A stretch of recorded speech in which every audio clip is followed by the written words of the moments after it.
सचिन कुमार और आप देख रहे हैं एसके यूट्यूब चैनल को। दोस्तों आज की वीडियो समझते हैं चैप्टर नंबर 6 को, जो कि हमारा है पारिस्थितिक व्यवस्था सिद्धांत, यूरी ब्रोन फेन और बिनेरर। ठीक है दोस्तों, आज की वीडियो को शुरू करने से पहले बता दें आपको यह चैप्टर हमारी इस वाली बुक से है, जिसका नाम है मानव विकास की समझ। दोस्तों ये बी प्रोग्राम सेकंड सेमेस्टर की बुक है। हाँ, छोटी सी बात दोस्तों ये कि यार चैप्टर आपकी इसी वीडियो में समाप्त हो जाएगा। तो दोस्तों वीडियो को फाइनली कर देते हैं स्टार्ट और समझते हैं आज के टॉपिक को क्या है। तो पहला भाई आज का हमारा टॉपिक है यूरी ब्रोन फेन बिनेरर का परिचय। ठीक है, ये कौन है? तो भाई ये बता दें कि आपको इनका ये विकासात्मक मनोवैज्ञानिक है। ठीक है, और इसके बाद इनका जो जन्म है 1917 में होता है मॉस्को यानी रूस में।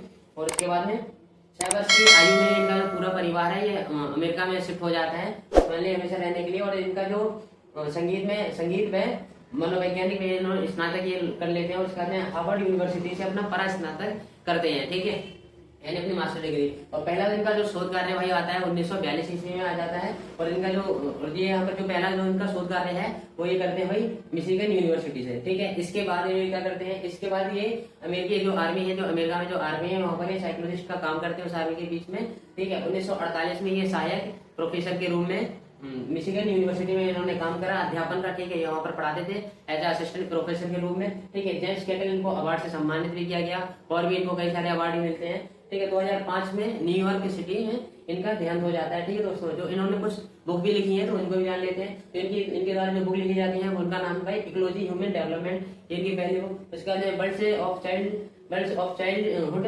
US and USSR. और उसके बाद एक और बुक है मेकिंग ह्यूमन वीगन्स। और अगली है भाई बुक स्टेट ऑफ अमेरिका। ठीक है दोस्तों, इतनी इन्होंने बुक लिखी है। ठीक है, अब भाई इसके आगे का समझ लेते हैं। पारिस्थितिक व्यवस्था सिद्धांत, ये सिद्धांत है क्या, ये सिद्धांत इन्होंने क्यों दिया है?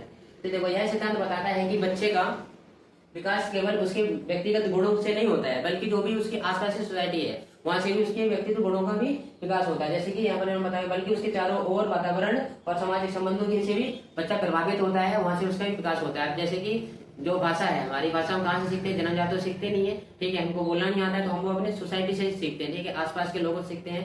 ठीक है दोस्तों, अब और उसके बाद यहाँ पर देखो अगला सूक्ष्म व्यवस्था। ठीक है, अगला हमारा सूक्ष्म व्यवस्था यानी यह वातावरण है। ठीक है, यह वातावरण होता है जिसमें जो बच्चा प्रत्यक्ष रूप से क्या भाग मिलता है। ठीक है, इसमें बच्चा जो भी है सक्रिय रहता है, एक्टिव रहता है। ठीक है दोस्तों, अब आगे देखो उसके जैसे परिवार, मित्र, शिक्षक, स्कूल, पड़ोस, यहाँ पर बच्चा हमेशा एक्टिव रहेगा। जैसे कि परिवार में बच्चा खेलता है या फिर किसी से बात करेगा, सेम यहाँ पर शिक्षक के साथ यहाँ पर कम्युनिकेट करेगा, बच्चा कुछ संवाद करेगा।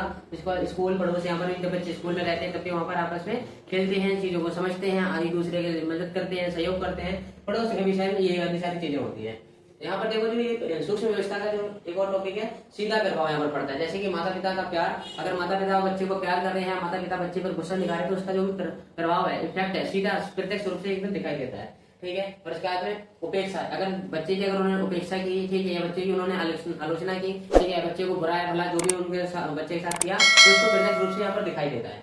शिक्षक का सहयोग में डांट, अगर टीचर अगर उसका सहयोग कर रहा है, उसको डांट रहा है, तो ये भी हमें प्रत्यक्ष रूप से दिखाई देती है। ऐसा कहते हैं हमारे यूरी, जिनका नाम है यूरी ब्रोन फेन और उसके बाद बिनेरर, काफी बड़ा नाम है इनका। ठीक है दोस्तों, मध्य व्यवस्था, अब इसको जान लेते हैं। मध्य व्यवस्था क्या होती है? तो यह विभिन्न सूक्ष्म व्यवस्थाओं के आपसी संबंध को दर्शाती है। जो भी सूक्ष्म व्यवस्थाएं होती है छोटी छोटी, इसका जो ऊपर वाला वर्जन है यानी वही सूक्ष्म व्यवस्था। ठीक है, इसके बीच वाली गड्डी को ये दिखा रहे हैं कि यह विभिन्न सूक्ष्म व्यवस्थाओं के आपसी संबंध को दर्शा रहा है।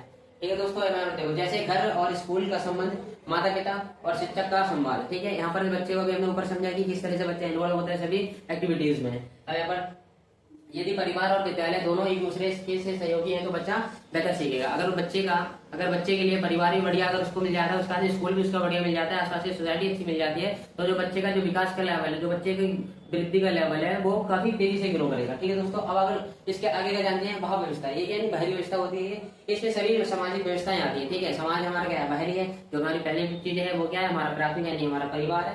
ठीक है, जो बाहर यानी बाहर से चीजें जो आ रही है, सामाजिक व्यवस्थाएं आती है जिन्हें बच्चा सीधे भाग नहीं लेता, लेकिन डायरेक्ट भाग नहीं लेता है, लेकिन इनडायरेक्टली चीजों को सीखता है। ठीक है दोस्तों, अब यहाँ पर देखो पर वे अप्रत्यक्ष रूप से असर डालती है। ठीक है, जैसे कि माता पिता का कार्यस्थल, जो मम्मी पापा हैं वो किस जगह काम कर रहे हैं। ठीक है, और उसके बाद मीडिया, स्थानीय शासन, जो भी हमारी एमसीडी है, जो भी प्रशासनिक ढांचा है हमारे लोकल लेवल का। ठीक है, पड़ोस की स्थिति कैसी है। ठीक है, यदि माता पिता की नौकरी में तनाव है तो इसका असर सीधे बच्चे के वातावरण और उसके बाद में उसकी पढ़ाई लिखाई, ठीक है, उसके पूरे जीवन को प्रभावित करता है। अगर घर में वही आर्थिक स्थिति बेकार अगर होती है तो उसके बाद बच्चे को भी बेकार लगता है, क्योंकि ये एक मानसिकता बन जाती है पूरी। ठीक है, उसके बाद में अब आगे देख लेते हैं भाई व्यापक व्यवस्था, ये क्या होती है? तो यह समाज की बड़ी संस्कृति, सामाजिक और राजनीतिक संरचना है, ठीक है, जैसे कि धर्म, परंपराएं, मूल्य, कानून, ठीक है, और उसके बाद में आर्थिक स्थिति, शिक्षा नीति, ये सारी इसमें आ जाती है। समाज यदि शिक्षा को महत्व देता है तो बच्चा अधिक अवसर प्राप्त करेगा, ठीक है। अगर समाज में अगर एजुकेशन को बढ़िया तरीके से देखा जाता है, ठीक है, बढ़िया तरीके से उसको महत्व दिया जाता है, तो जो भी बच्चे को अवसर है पर्याप्त रूप से मिलेंगे, ठीक है, जिससे कि बच्चे का विकास अच्छे से होगा, बच्चा अच्छी एजुकेशन को परचेज करे, बच्चा अच्छी एजुकेशन को लेगा, ठीक है दोस्तों। काल व्यवस्था, यह समय के साथ होने वाले परिवर्तनों और जीवन की घटनाओं को दर्शाती है, ठीक है दोस्तों। अब यहाँ पर देखो, जैसे माता पिता का तलाक हो जाता है, यह समय के साथ होने वाली परिवर्तन, जैसे कि अभी कुछ समय चल रहा है, यहाँ पर कुछ और परिवर्तन सडनली हो जाते हैं, तो इन परिवर्तनों से बच्चा इफेक्ट होता है, ठीक है। जैसे कि अभी बाढ़ आ रही है, ठीक है, जगह जगह बहुत ज्यादा भूस्खलन हो रहा है, तो ये यहाँ पर क्या, वहाँ के जो लोग हैं, वहाँ के जो बच्चे हैं, यहाँ पर इनका सीधे तौर पे इफेक्ट पड़ रहा है उनके लाइफ में, ठीक है। यहाँ पर इसने कुछ उदाहरण दे रखे हैं, ठीक है, जैसे कि माता पिता का अगर तलाक हो जाए तो बच्चे के इसकी जिंदगी सीधा सा प्रभाव पड़ता है।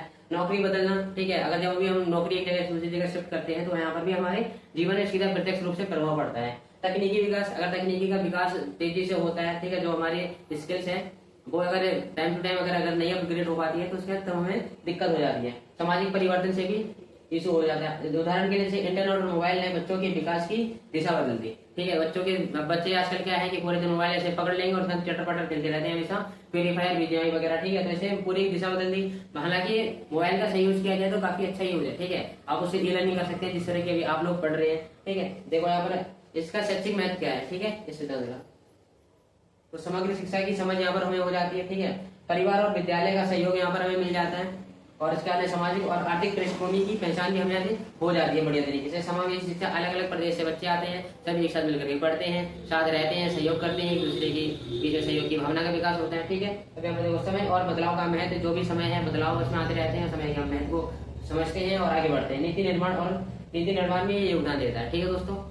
जो भी ये सिद्धांत है नीति निर्माण की, इसमें जो हमारी नीतियां हो किस प्रकार से बनाई जानी चाहिए जिससे कि बच्चे का अच्छे से विकास हो। तो आई होप दोस्तों आप लोगों को ये चैप्टर पूरा समझ में आ गया होगा। दोस्तों वीडियो अच्छी लगी तो वीडियो को लाइक, चैनल को सब्सक्राइब और वीडियो को शेयर करना बिल्कुल ना भूलें। चलिए मिलते हैं इसके नेक्स्ट पार्ट में, तब तक के लिए जय हिंद, वंदे मातरम।